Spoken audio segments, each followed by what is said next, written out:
શિવરાત્રિની રાત અમારે બધાને ઉપવાસ હતો, એટલે રાતે ઉપવાસ જેવી શિવરાત્રિ પતી એટલે મિત્રનો કોલ આવતા એટલે એમને એવી વાત કરી કે તમે બહાર નાસ્તો કરવા આવશો. તો વાંધો નહીં કે હું આવું નાસ્તો કરવા. એટલે અમે ત્યાંથી પીજીએથી નીકળ્યા.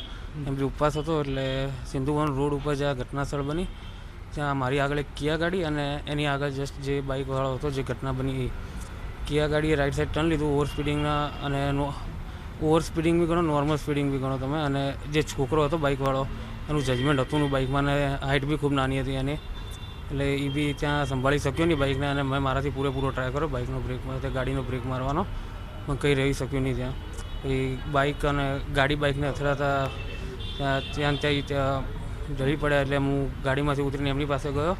પછી એમ્બ્યુલન્સ બોલાવી. એમ્બ્યુલન્સને આવતા લેટ થઈ ગઈ એટલે કિનોવા ગાડી હતી. એમને મેં રિક્વેસ્ટ કરીને એમને ગાડીમાં બેસાડીને એમને આગળ હોસ્પિટલ સુધી મેં કરવાનું કીધું હતું. ભાગી કેમ ગયા હતા તમે? ભાગી ટોળાના કારણે ગયા હતા.